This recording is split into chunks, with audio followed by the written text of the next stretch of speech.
Hey, good morning, friends. Mark Holmes here with my buddy CowboyJobu. And as always, thank you guys for watching, commenting, and subscribing to the Jobu Sports Report.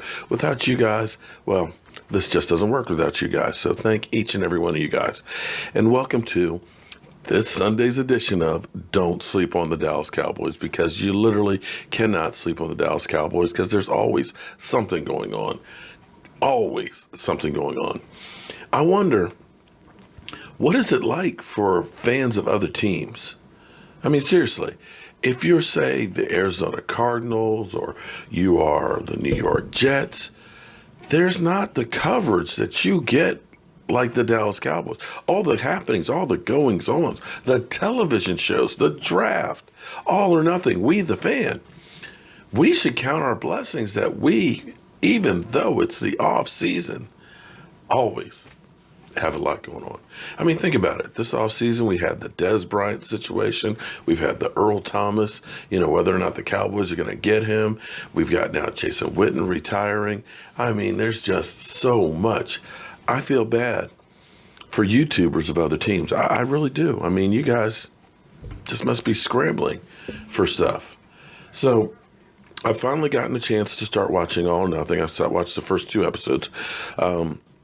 I can't just sit around and marathon. My body just won't allow me to just sit around.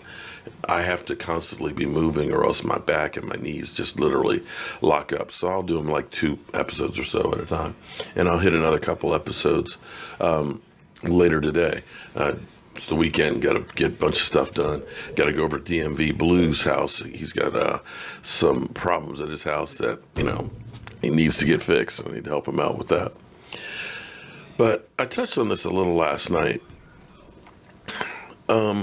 First of all, understand this channel is me. It's my thoughts, opinions, and so on. I go through and come up with my own conclusions. I try and gather as much information as I can, try and put it together and give it to you guys. Doesn't mean that it's always right, doesn't mean it's always perfect, but it's my opinion. And that's the great thing about our country is we're allowed to have our own opinion. Because I have people going through, you're not a professional football player, you're not in the locker room, you don't know. And I said, I never claim to say I know for a fact. I say, here's what I think is going on. Here's what's happening.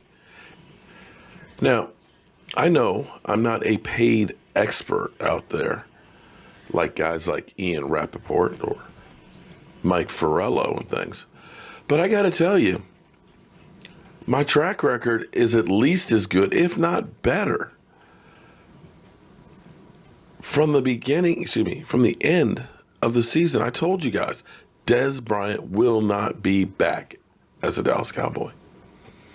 So many people said, shut up, you don't know what you're talking about. Okoye went through and proved, in his mind that Dez Bryant is still the guy. But I said, listen to what's going on. Here is my conclusion from Stephen Jones saying, Dak friendly.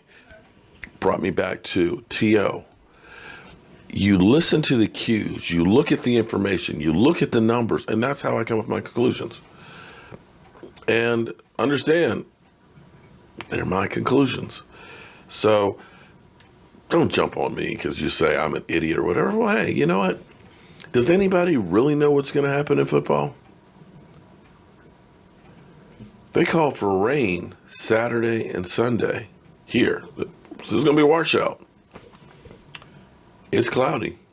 Didn't rain yesterday. Didn't rain today. And right now, they're wrong. Just like most football forecasters. It's a difficult business to try and predict. But with that being said, one of the things I said, and I get vilified all the time. When the NFL came down with the original suspension of Zeke Elliott, 6 games, buddy. You're sitting 6 games. I said, I think the best thing for the team is for him to take it now. Just take it, get it out of the way so it's done and it's over with. people said, "You're crazy. He's fighting for his name. You never give up the fight." But sometimes you got to know when to pick your battles. Any of you guys out there that are married know there's certain things that you don't want to fall on the sword for in your marriage. You got to know which battles are worth fighting for and which ones are losing ones. I bet Robert E. Lee wishes he had not done Pickett's last charge. The Confederate Army had gone into Pennsylvania in 1863. At the high water mark, the Confederates are feeling good because, they were winning battles left and right, even though they were outnumbered, even though they didn't have the great equipment and the military might behind them. They were kicking butt. And they were so arrogant to think that we can go into Northern Territory, forage for supplies and things, kick their butts and get back home. Well, after 2 days of battle that basically was a stalemate, Robert E. Lee decided they were going to go for the Union strong point. They were going to breach the center. And if they could breach that center, the route would be on. They'd win it all. Unfortunately, the Union knew that's where they were coming. They kept it fortified. Even though the Confederates kept bombarding them with all kinds of stuff, boom, softening it up, they were still held strong. Pickett charged some 12,500 men at that point, going for Cemetery Ridge, and had 50% casualties. Take the Gulf War, Afghanistan and Iraq. Pickett had more casualties in that one charge than all of our war did between those two wars. Decimated the Confederate Army. From that point on, the Confederate Army was just on defense. The lesson is, you can't win every battle. Tom Brady, because the NFL deemed this is what we're going to do. It doesn't matter about the court of law. It's the court of the NFL. The jury was rigged. It's a kangaroo court. You weren't going to win that. But after watching those first two episodes of All or Nothing, you could see how Zeke Elliott's mentality was screwed. Showed up late for practice. He's just literally just out of it. His mind is literally blown. The coaches don't know what to do with him, how to support him, help him, motivate him. And you can see in the first couple of games in the season, Denver, 9 yards. Were we really better off having Zeke Elliott for those first, 6 games instead of him getting that suspension over with? Because at that point, he would have come back after 6 games, been rejuvenated, have this weight off of his shoulder, and you go for a run. But it's neither here nor there. But hindsight and looking back, I was right. It didn't do any good for him fighting his name. Listen, and all those that say his name was being sullied, he was fighting for his name. Whether he took that suspension at the beginning of the season or at the end, you were either believing him or you weren't believing him in public opinion. None of those things ever changed when he took that suspension. And you knew that suspension was coming. So yes, I'm not a paid expert.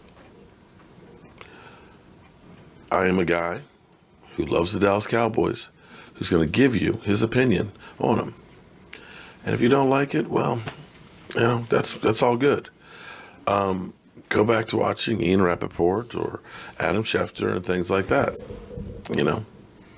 Adam Schefter. Yeah. Ian Rappaport, the guy that said that the Redskins were going to trade Kirk Cousins to the 49ers and Tony Romo was going to get traded to the Redskins. Yeah. Ian Rappaport, the guy that said Dez Bryant was going to take a pay reduction and be back this year with the Cowboys. Yeah, that guy. Anyway, guys, I got some work to do, and then I'm going to get back to All or Nothing. But as always, I want to thank you guys for watching, commenting, and subscribing to the Jobu Sports Report. I'll see you soon. Hey, tell me that hot thing right there isn't a piece of beauty. Oh, man. Okay? All right.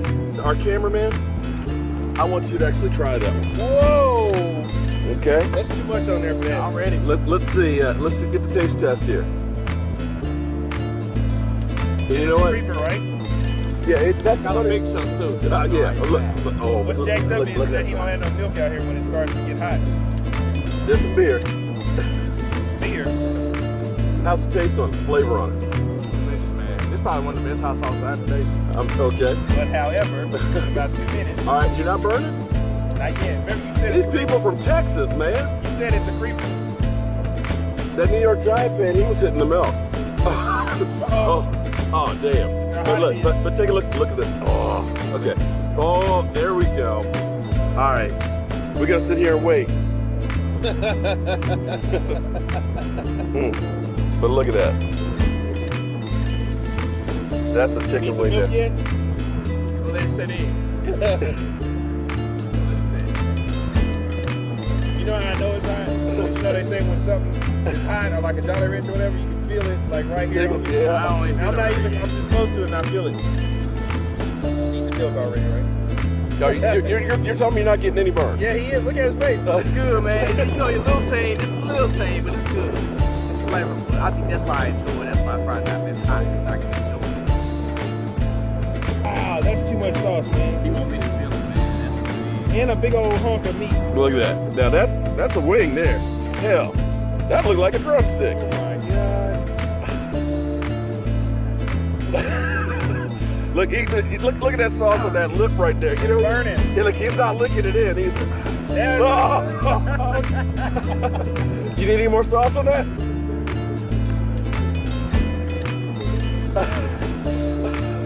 Delicious still? Let's look at the eyes.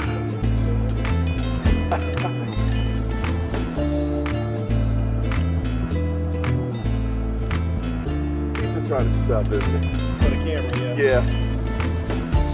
I saw his eyes light up a few seconds ago.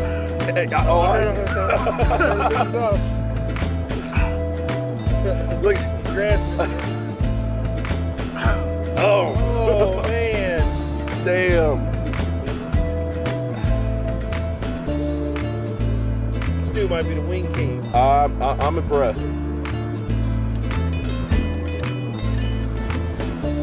I am impressed. Yeah, wing king. My favorite food. Okay. You need another one? I think we done. Here we go, my man. Thank you very much, my man. It's not burning yet? It's not sitting in now. Still good. Okay, yeah, it's sitting in. All right, guys, come on down and try our wing sauce challenge. Lot H, man, for the draft. I'm Mark Holmes, and we are at DEFCON 1.